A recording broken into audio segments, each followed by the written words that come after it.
환호 자격이었어요. 어려웠거든. 그 과정이 당 내외로 어려웠어요. 아니, 오히려 당 내가 더 어려웠다고 할까? 당 내부에 노무현 후보가 안 된다라고 하는 반대파들이 좀 있었고, 또 심지어는 현대그룹 정몽주 후보를 지원해야 한다는 그런 사람들도 조금 있었고, 그래가지고 그걸 통합시키기가 좀 어려웠어요. 더군다나 그때 민주당은 전통적으로 호남 지지 세력을 중심으로 하고 있었는데 노무현이라고 하는 영남 인사로서 그것도 개혁 성향이 아주 강한 그런 인물이 후보가 된다고 하는 것은 우리 기존 당원들 입장에서는 좀 낯선 것이었고, 기존 당원뿐만 아니라 기존 세력으로서는 좀 낯선 것이었고, 그렇기 때문에 깊이 융합되지 못하는 그런 현상도 좀 있었어요. 그런 것을 뚫고 노무현 후보가 결정이 되고, 근데 아이러니하지만은 노무현 후보가 되는 계기가 광주에서 일어났거든. 그러니까 그것도 좀 아이러니하다면 아이러니하지만은 그 호남 유권자들의 위대함은 역시 위대함이에요. 그동안에 무슨 지역 차별이니 또는 뭐 정책 탄압이니 이런 모든 것을 겪었으면서도 민주주의라고 하는 또는 개혁이라고 하는 어떤 변화를 위해서는 지역 가리지 않고 노무현 후보를 적극적으로 지원을 해가지고 역사를 끌고 가게 했다라고 하는 것은 대단한 판단이었고 지금도 평가해야 해요.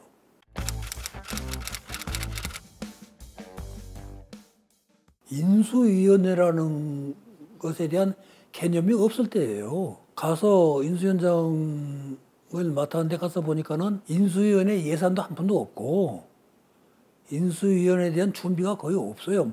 무엇을 해야 할지도 잘 모르고 있고, 인수위원회다운 인수위원회를 김대중 정권 때 처음 해봤기 때문에 어떤 뭐 규범이라고 그럴까? 뭐 이런 게 전혀 없더라고. 그래서 처음부터 그저 상황에 따라서 그냥 저기하게 그냥 이렇게 해결해 나가고 그랬어요. 인수위원회가 의욕은 있었지만은 경험도 없고 무엇을 어디까지 해야 하는지 그것도 파악이 잘 안 되고 예산이 없어서 비용도 전혀 안 나오고 그래서 좀 지금 생각하면은 학고박 인수위원회였지. 학고박이란 말은 일본 말인가? 판잣집 인수위원회인가?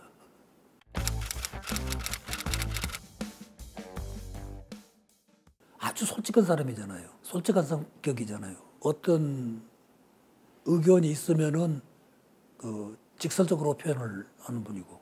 그래서 그걸 이해를 못하면 오해가 생길 수가 있는데 그런 것을 이해하고 이렇게 만나면은 속 깊은 또 따뜻한 면이 있는 분이었기 때문에 일하는데 큰 어려움은 없었어요. 뭐 일이라고 했자 인수위원장 좀 한 것 외에는 달리 정부에서는 또 일 안 했으니까 그런 과정이었죠.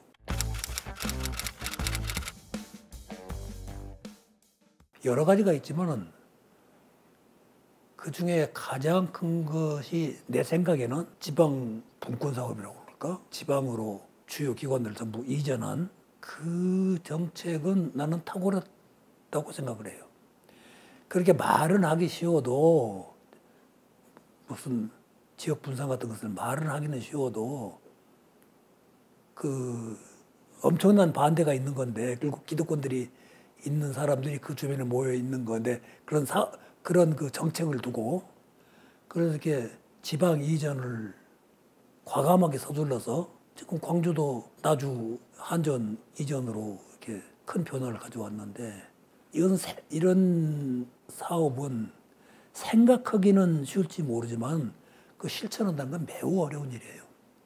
그런 것을 과감하게 해냈고 뭐 그 외에도 많은 업적을 가지고 있고 또 북한을 가서 또 김정일을 만나고 그런 그 일련의 과정은 민주정권을 계승 발전시키겠다고 하는 그 의지나 결과가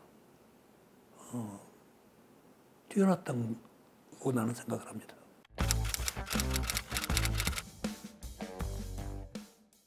말도 안 되는 행동이었죠.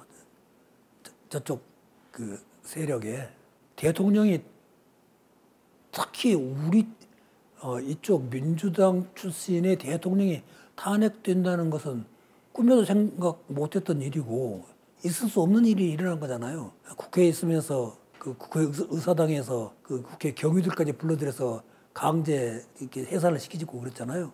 그때 내가 붙잡혀가면서 이렇게 몸을 경위들이 와서 양쪽 팔을 꽉 붙잡고 이렇게 나를 떼매 가다시피 했는데 그러면서 참 아우성 치던 모습이 지금도 선한데 민주주의라는 것이 또는 새로운 정치라는 것이 아무리 대의가 옳다 하더라도 그리고 선거를 통해서 당선된 대통령인데 그것이 또 무슨 부정이 있었던 것도 아닌데 그런 현상이 빚어진다는 것에 대해서 정말 어이없었어요. 그리고 격렬하게 저항을 했죠.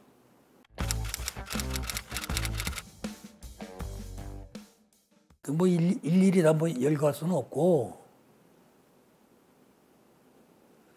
지금도 가끔 기억나는 것은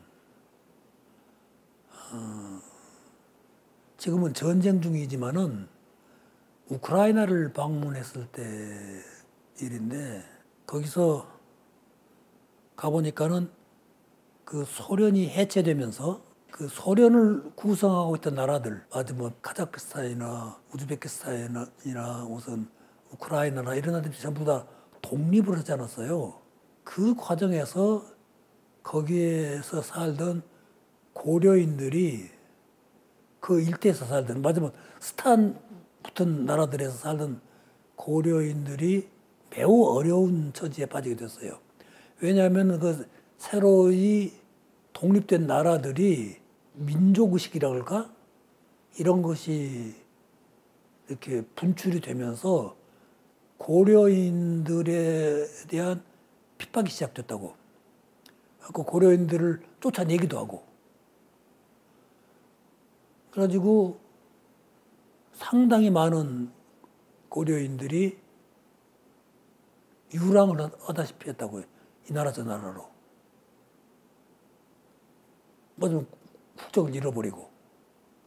그래가지고 우크라이나에 또 그런 그 인원이 상당히 모였어요. 우크라이나가 비교적 땅도 넓고 그런 문제에 있어서 그렇게 배타적이 아니었던 모양이에요. 그리고 5천여 명이던가가 들어왔는데 거긴 전부 다 무국적자들이라고.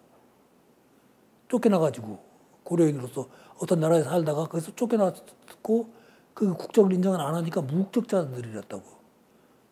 그래서 모여서 어떤 그런 이제 평원이라고 그럴까, 뭐 그런 밭이라고 그럴까,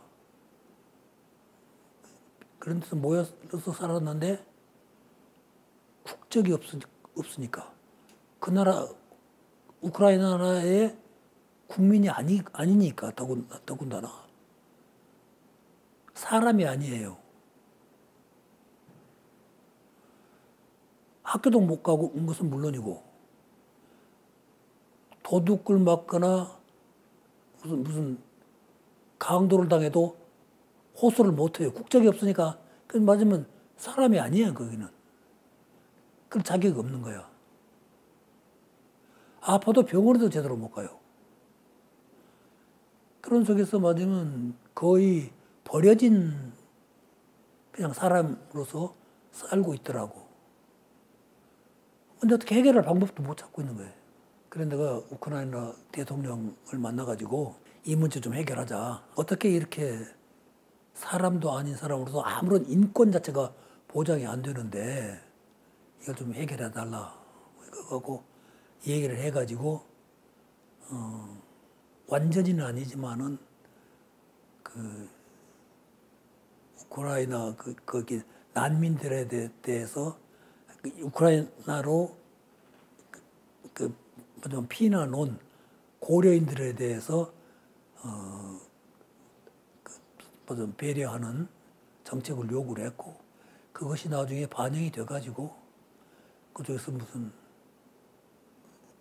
그런 그 기본적인 인간으로서는 살아갈 수 있는 그런 그 제도를 마련했다고 들었어요. 그래서 그런 걸 뜻을 보면서 보람을 느꼈죠. 작은 힘이라도 그런 문제를 해결할 수 있었다는 것이 그분들하고는 한 번 만나본 적도 없고 일면식도 없는 분들이지만은 한 핏줄이기 때문에 그렇게 했다는 것이 조금 의뭇했어요. 대표적으로 얘기하라면 그런 일이 있어서 기억에 남아요.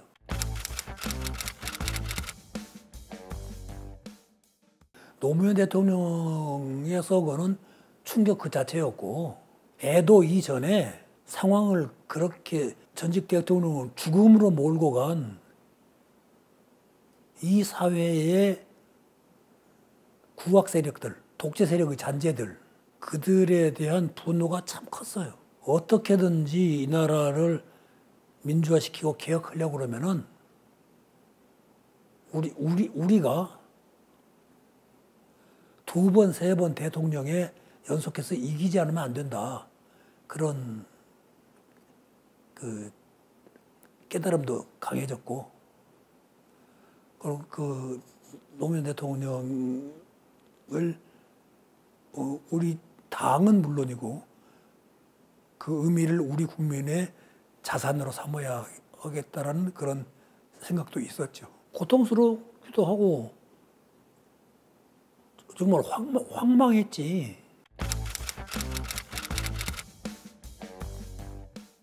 그 노무현 대통령 장례식을 하지 않았어요? 그때 이제 김대중 전 대통령도 참석을 하셨는데 김 전 대통령이 분향을 하고 불편한 몸으로 분향을 하고 이렇게 들어오시면서 이명박 대통령을 한참을 노려보시더라고. 그 분향하고 돌아오시면서 이명박 대통령도 그 옆에 앉아 있으니까 한참을 노려보고 들어오시더라고. 그래서 저분이 정말 분개하셨구나. 저분의 분노가 상당히 높으시구나. 나는 그분이 그런 태도를 그런 눈길로 사람 쳐다보는 거 처음 봤어요. 그만큼 노무현 대통령의 죽음은 충격이었고 우리의 상실이었죠. 그리고 그러나 또 그분의 죽음은 많은 사람들을 일깨웠던 거는 역설적인 그런 공헌도 있고 우리 사회의 발전의 한 내적 계기가 되어 있는 것이라고 봐요. 이렇게 분양하고 돌아오시면서 이명박을 이렇게 노려보시는 눈길이 상당히 날카로우시더라고. 이명박 그 전 대통령도 의식을 하고 있더라고. 내가 보기에는.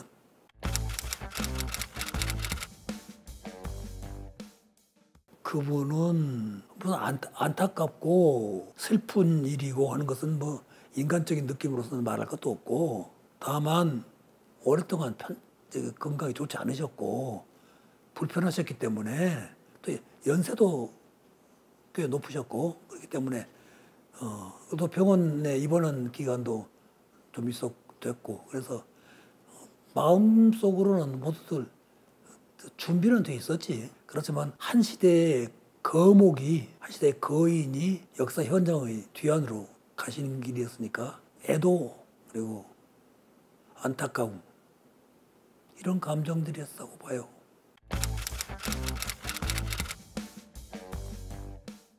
김대중 대통령이 단연 일이고 그분은 아까도 말했지만 한국 역사에서 개혁 세력을 대표하는 대통령 그리고 정권 교체를 한 첫 번째 대통령 그리고 그 업적이 한국사의 변화를 위한 여러 가지 기초를 닦은 대통령 이런 대통령으로서는 뭐 의문의 여지가 없는 것이고 그다음 노무현 대통령은 그걸 이렇게 이어가는 그런 작업을 이어가면서 또 과감하게 진보적인 측면에서는 오히려 한 걸음 더 나아가서 이게 우리 정치와 사회를 변화시키고 역사를 쳐다보면서 사는 분이었다고 나는 생각을 하는데 그런 치열하고 적극적이고 그런 삶을 살았던 분으로서는 노무현 대통령이 당연히 그 두 번째일 것이고 문재인 대통령 역시 그런 스타일은 조금 온건하겠지만 분명한 그 개혁 입장을 가지고 새로운 사회를 만들어 가려고 애를 쓰셨잖아요. 우리 대통령이 지금 현 대통령까지 해서 4명밖에 안 되는데 현 대통령을 뭐라고 쓰고 무슨 평가한다고 해서 말이 빠르고 나는 다 훌륭한 대통령들의 계보였다고 생각을 해요. 대통령다운 대통령은 그 3분밖에 안 계세요. 내가 좀 극단적인 표현일지 모르지만은